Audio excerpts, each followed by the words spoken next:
Je n'aurais jamais imaginé qu'un simple coup de fil puisse me rejeter de ma propre famille.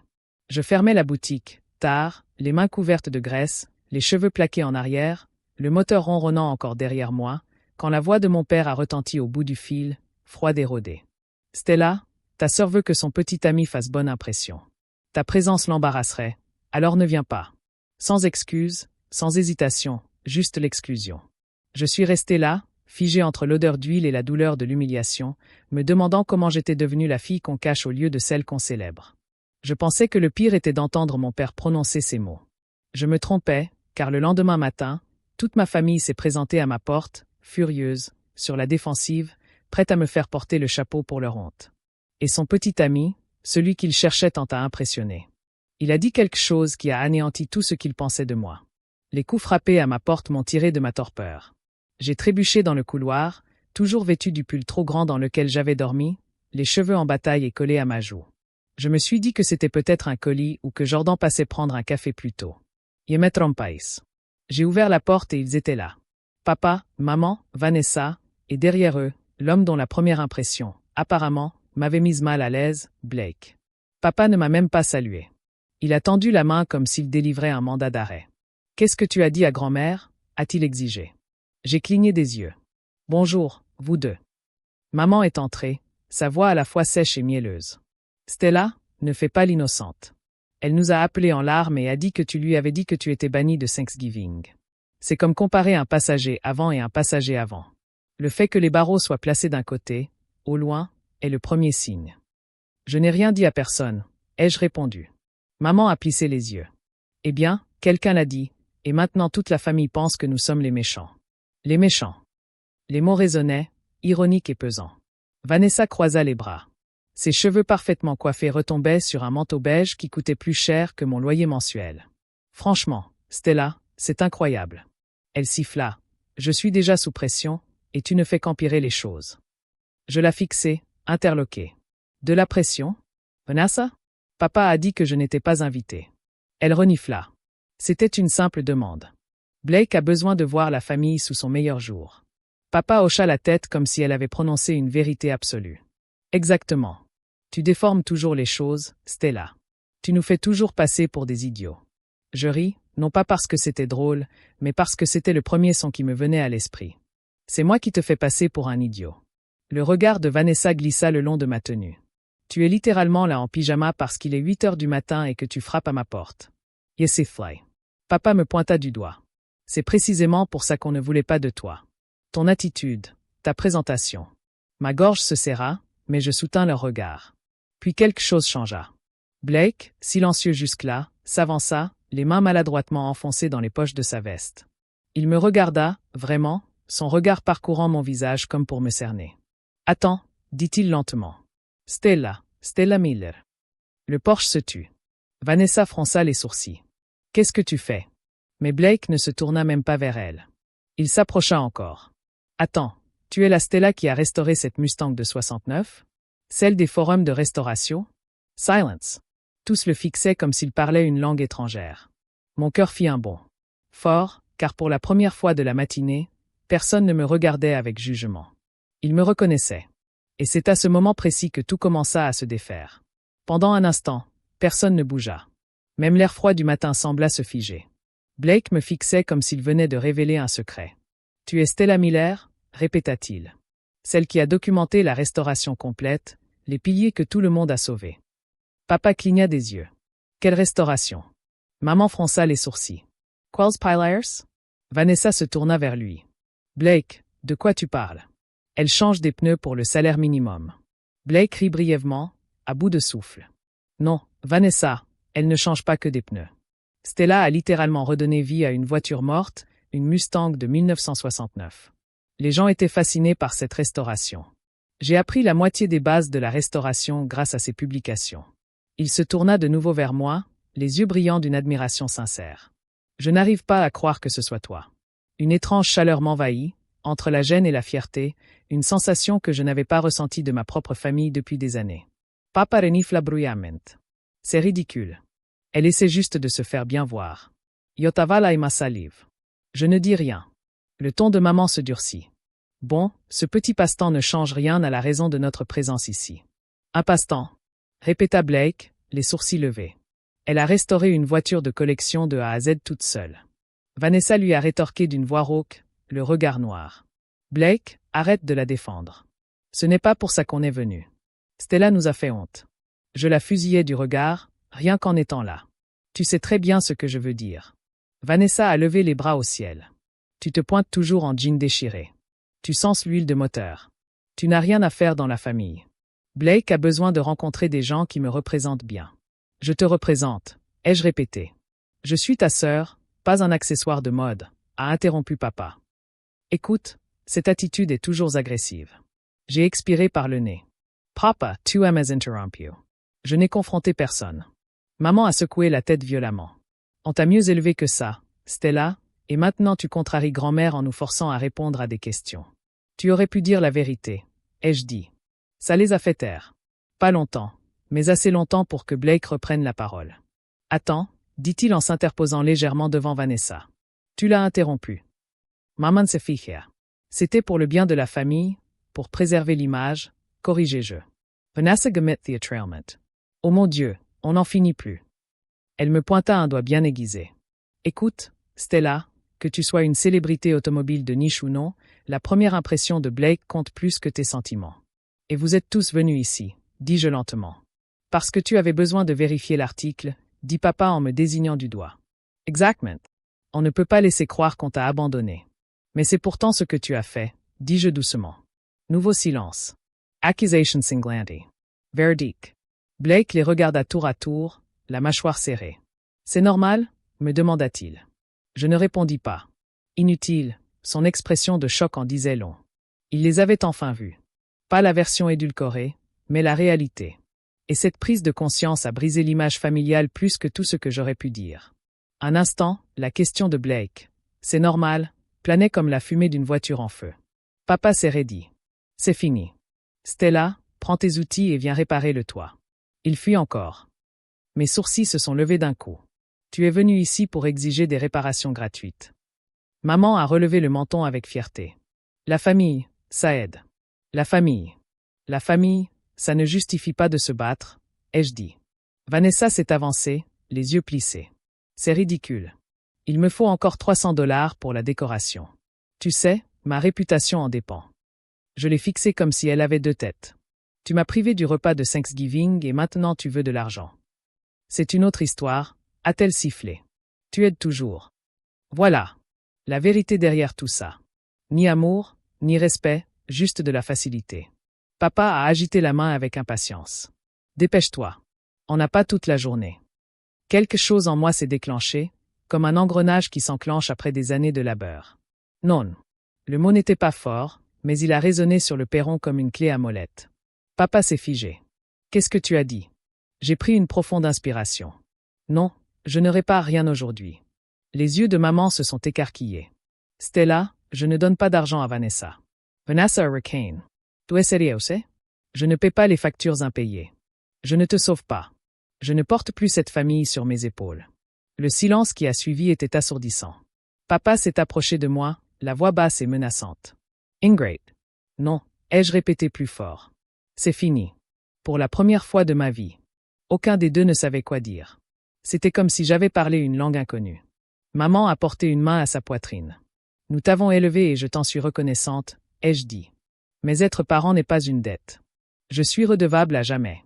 Vanessa a secoué la tête, des larmes de colère perlant à ses yeux. Tu en fais tout un drame. Ce n'est pas l'océan. Tu m'as interrompu, dis-je calmement. Et maintenant tu es en colère parce que les conséquences ne correspondent pas à l'image que tu veux donner. Blake expira doucement derrière eux. Il ne sourit pas, mais il y avait comme un soulagement dans ses yeux, comme s'il se doutait de la vérité, mais qu'il avait besoin de la voir. Puis il dit doucement, « Tant mieux pour toi. » Vanessa Assemporta. Pourquoi prends-tu son parti?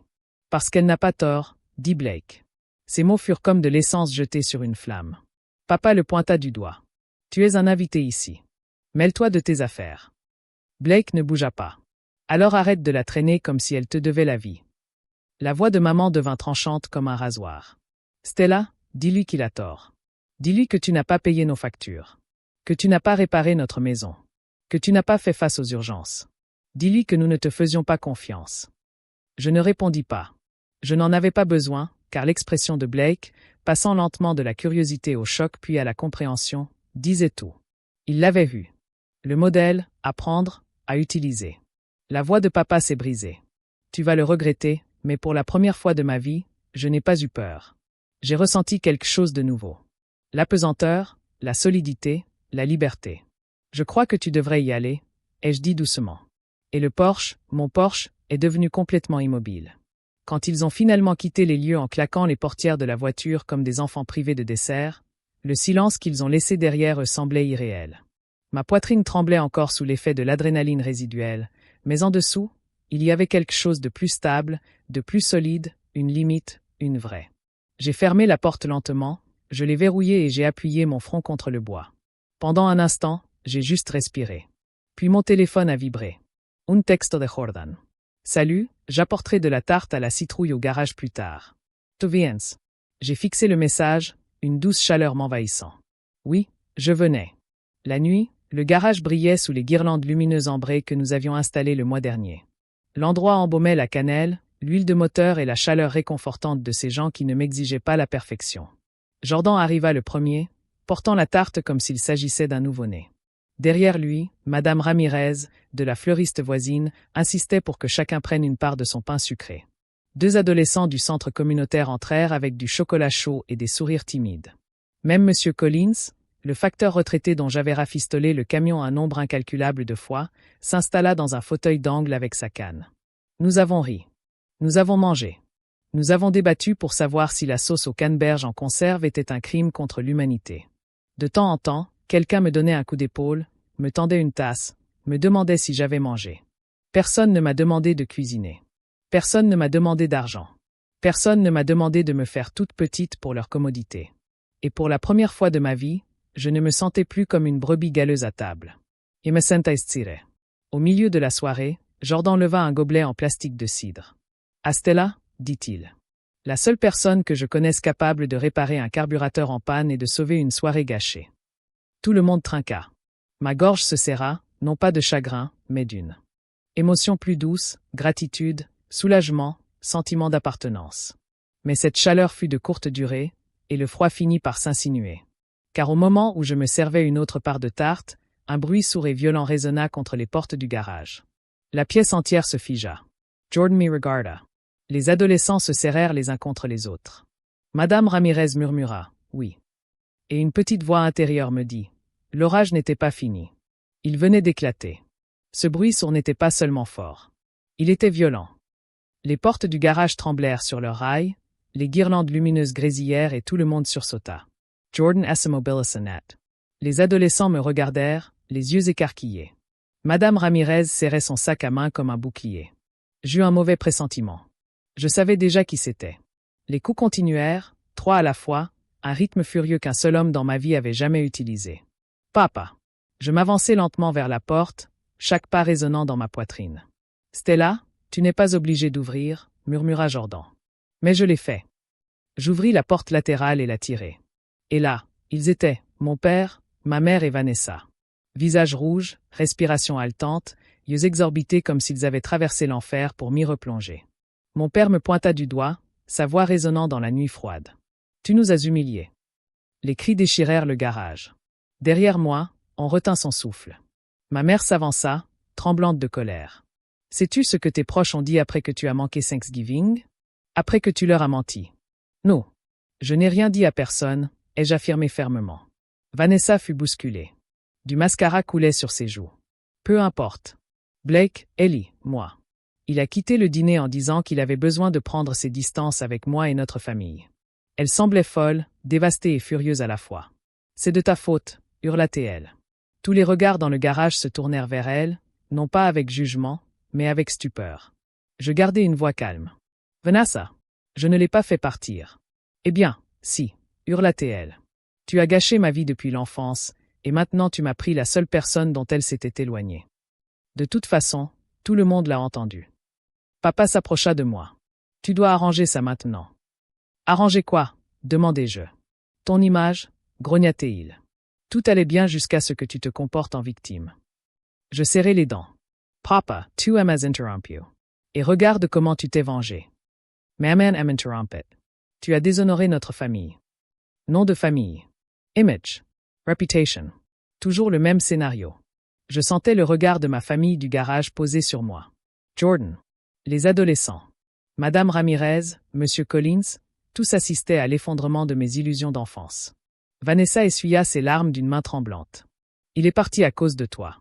Il a dit qu'il ne supportait plus cette toxicité.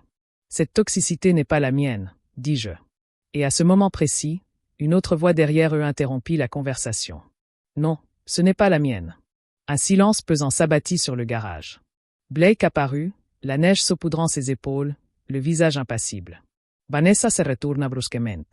Qu'est-ce que tu fais là? Blake ne la regarda pas. Pas une seule fois. Il me regarda, et sa voix, calme et ferme, résonna dans l'espace. Je suis venu parce que je voulais être dans un endroit authentique ce soir. Le visage de Vanessa se crispa. Qu'est-ce que ça veut dire? Ça veut dire, dit Blake en se tournant vers elle. J'en ai assez de faire semblant que ta famille traite bien les gens. Maman eut un hoquet de surprise, comme s'il avait commis un blasphème. Pardon, poursuivit Blake d'un ton ferme. Ta sœur a créé une communauté ici. Quelque chose d'authentique, de solidaire. J'ai vu plus de gentillesse dans cette pièce en 5 minutes que de la part de ta famille en des mois. Je suis idiot. Papa siffla. Tu n'as pas le droit de nous juger. Nous sommes sa famille, pas toi. Blake fit un pas en avant. Un réflexe protecteur qui coupa le souffle à Vanessa. La famille ne vide pas une personne au point de l'étouffer, dit-il doucement. Maman me désigna du doigt d'un air dramatique. Stella, dis-moi qu'on ne te faisait pas confiance. Dis-moi que tu n'as pas payé nos factures, que tu n'as pas réparé. Tu n'as pas fait ça, à la maison. Je l'ai interrompu d'un murmure. Ça suffit. Je suis allé à mon établi. Tout le monde me regardait. J'ai ouvert un tiroir. À l'intérieur, une épaisse enveloppe brune usée. Je n'avais jamais prévu de l'utiliser. Pas comme ça. Je suis retourné la chercher et je l'ai tendue à papa. Il l'a tirée vers lui avec un sourire triomphant jusqu'à ce qu'il l'ouvre. Son expression a vacillé, puis s'est figée. À l'intérieur, des pages, des dizaines, des reçus, des factures, la preuve de chaque facture payée, de chaque réparation effectuée, de chaque appel d'urgence auquel j'avais répondu. Le visage de maman s'est flétri. Les lèvres de Vanessa tremblaient. Tu nous regardais, a murmuré maman. Non, ai-je dit. Je posais des limites. Je les ai tous regardés droit dans les yeux. Vous ne les aviez tout simplement jamais remarqués jusqu'à présent. Le garage était silencieux, le silence le plus profond que j'ai jamais entendu. La voix de papa s'est brisée. Tu vas le regretter. Mais quelque chose en moi avait déjà changé si profondément, si définitivement, que la peur ne pouvait plus m'atteindre. Non, ai-je dit doucement. Je regrette d'avoir laissé les choses durer aussi longtemps. Longue. Et cette phrase fut l'étincelle qui déclencha l'explosion qui suivit. Papa resta là, serrant l'enveloppe comme si elle lui brûlait la peau. Sa mâchoire tremblait. Colère, humiliation, incrédulité, tout cela déformait son visage d'une façon que je n'avais pas vue depuis l'enfance. Maman tendit la main et attrapa un des papiers d'une main paniquée. Sa voix se brisa. Assurance, mensualité du crédit immobilier, réparation. On ne vous a jamais rien demandé. Vous n'aviez pas besoin de demander, dis-je. Rouvouille. Attendees.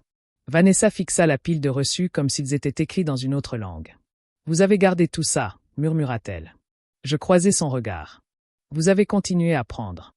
Elle tressaillit, comme si la vérité la frappait plus fort que n'importe quelle insulte. Papa broya l'enveloppe dans son poing. C'est de la trahison. Non, dis-je, c'est de la responsabilité. Un frisson parcourut la pièce derrière moi. Jordan murmura. Mince. Madame Ramirez se signa silencieusement. Papa fit un pas menaçant vers moi. Tu crois que ça te rend meilleur que nous? Tu crois pouvoir faire honte à ta propre famille? Je n'ai pas bougé. Je n'ai pas détourné le regard. Je n'essaie pas de vous faire honte, ai-je dit doucement. Mais j'en ai assez de vous protéger de vous-même. La voix de maman s'est durcie. Stella, arrête ça tout de suite. Dis à tout le monde que ces documents ne sont pas sérieux. Dis-leur que tu exagérais. Dis non. Ce seul mot a semblé fendre l'air en deux. Le visage de Vanessa s'est crispé de désespoir. Tu es en train de tout gâcher. Tu comprends? Blake ne répond même plus à mes appels. Il a dit qu'il ne supportait plus la façon dont notre famille gérait les choses. Il a dit qu'il avait besoin d'espace. Il a dit qu'elle avait arrêté de parler. Il a dit qu'il nous voyait enfin. Vanessa a murmuré, à cause de toi. Blake s'est placé derrière eux, la voix basse, presque triste. Il a vu la vérité, Vanessa. Ce n'est pas la faute de Stella. Vanessa s'est retournée vers lui, tremblante. Tu l'as choisie elle plutôt que moi. Blake a secoué la tête. Je choisis ce qui est juste. Quelque chose en elle s'est visiblement brisé. Elle a laissé un cri strident et perçant lui échappa, les poings serrés. Maman se précipita sur lui. Comment oses-tu parler à ma fille comme si Blake ne cédait pas? Et comment oses-tu traiter ton autre fille comme une bête de somme? Hurla papa. Sors d'ici. Tu n'as pas à nous faire la leçon sur la famille. La machoide de Blake se crispa. Alors arrête de faire semblant d'en être une. Le garage devint complètement silencieux. Même le chauffage s'arrêta de ronronner. Ou peut-être que je n'entendais rien à cause des battements de ma poitrine. Papa me donna un coup de doigt dans l'épaule, assez fort pour que ça fasse mal. C'est de ta faute. Tu l'as monté contre nous. Vous nous avez tous montés contre nous. Je reculai d'un pas, non par peur, mais par épuisement. Tu l'as fait toi-même, dis-je. J'ai juste arrêté de te couvrir. La voix de maman monta en un cri. Personne ne te croira. Personne ne croira ces journaux. Entier Levy. Entier Nuri. Et je ne te dois rien pour ça, répondis-je. Des larmes coulaient sur les joues rougies de Vanessa. S'il te plaît, Stella, s'il te plaît, arrange ça. Je ferai n'importe quoi. Je m'excuse. Je vais juste nous aider à récupérer Blake. À retrouver une apparence normale. Normale. Ce qui les préoccupait plus que la décence, plus que la vérité, plus que moi. Je ne peux rien y faire, dis-je gentiment. Parce que ce n'est pas un malentendu. C'est qui tu as toujours été. Le visage de papa devint violet. Tu es une honte. Mais ces mots ne m'ont pas touché. Ils m'ont ignoré, car pour la première fois de ma vie, je ne les acceptais plus. Blake s'est approché de moi. Immobile, sans affirmer quoi que ce soit, elle est simplement restée là. Une présence calme et imperturbable. Vanessa l'a vue et sa voix s'est brisée. Arrête de la choisir. Elle est en train de tout gâcher. Blake parle d'Ousmond. Elle n'a rien gâché. Elle a tout révélé. Maman a pris le bras de papa. Allez, a-t-elle sifflé. C'est fini. Papa m'a fixé d'un regard haineux qui aurait dû me blesser, mais je n'ai rien senti car j'ai enfin compris. Ce n'était pas de la haine. C'était la peur. La peur de perdre le contrôle. La peur d'être démasqué. La peur d'avoir cessé de jouer le rôle qu'il m'avait attribué. J'ai relevé le menton. Allez-y, ai-je dit. Ils n'ont pas bougé, alors j'ai répété. Plus fort, plus fermement, avec conviction. Allez-y. Et quelque chose dans ma voix, quelque chose qu'ils ne m'avaient jamais entendu, les a fait sursauter. Papa s'est retourné le premier, puis maman. Vanessa a été la dernière. Les yeux cernés, le mascara étalé comme de la cendre. Ils sont sortis dans la neige. Le vent a enveloppé leurs pas. Le froid les a enveloppés, et la porte, ma porte, a claqué. Pour la première fois de ma vie, le silence qui a suivi m'a paru libérateur. Quand la porte s'est enfin refermée derrière eux, le garage n'a pas immédiatement explosé de bruit. Le silence est resté. Un silence si profond que j'entendais ma propre respiration, tremblante et irrégulière. Mais la mienne. Pendant quelques secondes, je suis resté là, à fixer les panneaux métalliques comme s'ils allaient exploser à nouveau. Ils n'ont pas explosé. Et peu à peu, le monde autour de moi recommença à bouger. Jordan fut le premier à s'approcher. Il me tendit une tasse de cidre chaud, d'une voix basse. « Ça va ?» J'acquiesçai, mais ma réponse oscillait entre soulagement et incrédulité. Les deux adolescents, Marcus et Lily, restèrent près de moi. Marcus me donna un coup de coude maladroit. « Mademoiselle Stella, c'était un peu dur. » Lily hocha la tête avec colère. « Oui, on aurait dit une super-héroïne avec des clés à molette. » Je ris vraiment pour la première fois de la soirée, et ce rire me sembla comme un soulagement, comme si un poids se levait enfin. Madame Ramirez s'avança ensuite et prit mon visage entre ses mains douces et chaudes. « Minia, parfois la famille, ce n'est pas une question de sang. Parfois, la famille, ce sont les gens qui restent. » Ces mots résonnèrent en moi, là où je souffrais depuis des années. Derrière elle, M. Collins frappa le sol du sol avec sa canne. « Tu as fait le plus dur, ma petite, dit-il. Le plus dur, c'est de dire la vérité à ceux qui ne veulent pas l'entendre. » J'ai dégluti difficilement. « Merci à tous d'être là. On ne va nulle part, a dit Jordan. Pas ce soir. Jamais, à moins que vous ne nous mettiez à la porte. » Le garage s'est empli de rires étouffés, la tension se relâchant comme une plaie qui commence à cicatriser. On a recommencé à faire circuler les assiettes. Les adolescents se disputaient pour savoir qui avait brûlé les petits pains. Madame Ramirez a essayé de donner plus de brioche à tout le monde. La vie a repris son cours, chaleureuse et authentique. Blake s'est attardé près de la porte, me regardant d'un air que je n'arrivais pas à déchiffrer. Quand le bruit s'est calmé, il s'est avancé. « Tu as mieux géré ça que la plupart des gens », a-t-il dit doucement. Je ne suis pas sûr d'avoir géré quoi que ce soit, ai-je admis. Si, a-t-il insisté. Tu t'es libéré. Une douce sensation s'est installée dans ma poitrine. Un calme que je n'avais jamais ressenti auparavant. La certitude que je n'étais pas seul. Plus maintenant. Et peut-être plus jamais. Alors que la nuit avançait et que le garage s'illuminait d'une douce lumière et que des voix étouffées résonnaient, une pensée m'est venue au fond de moi. Je n'ai pas perdu une famille ce soir. J'en ai trouvé une. 1 an plus tard, la neige tombait de la même façon. Douce, silencieuse, elle s'accumulait dans la cour devant mon garage comme si de rien n'était. Mais moi, j'avais changé. Je restais sur le seuil, les mains dans les poches de ma veste, à regarder la douce lumière se répandre sur le sol en béton. À l'intérieur, Jordan apprenait à Marcus à changer un pneu. Lily décorait un petit sapin de Noël, insistait-elle. Le garage était dans un état lamentable. Madame Ramirez venait de déposer des brioches à la cannelle et prétendait que ni l'un ni l'autre ne mangions assez. Mon monde était plus petit maintenant, mais plus clair. Plus doux. Mes parents m'envoyaient encore de temps en temps de courts SMS, surtout pratiques, jamais émotionnels. Vanessa avait essayé de s'excuser une fois ce printemps, mais cela ressemblait plus à une tentative de limiter les dégâts qu'à un véritable regret. Je lui ai souhaité bonne chance. De loin, je me sentais enfin en sécurité. La guérison ne fut pas une révélation soudaine. Elle s'est faite lentement, par petites touches, au fil des matins paisibles où je sirotais mon café sans crainte. Les soirs où personne ne me réclamait rien, sachant que la peine n'était ni bruyante ni dramatique. C'était stable, mérité, et parfois solitaire, mais ça en valait la peine. Je ne cherchais plus à me faire une place à leur table. J'avais construit la mienne. Et d'une manière ou d'une autre, elle s'est remplie d'elle-même. Blake venait encore me voir de temps en temps, apportant des pièces qu'il voulait aider à installer ou passant simplement pour discuter. Peut-être qu'un jour cela deviendrait quelque chose de plus. Peut-être pas. Mais quoi qu'il en soit, c'était authentique. Tandis que je me tenais là, imprégné de la chaleur et des conversations qui régnaient dans le garage, une douce sécurité m'envahit. Je n'avais pas perdu de famille ce soir-là. J'avais simplement quitté la mauvaise famille. Et ce faisant, j'ai enfin trouvé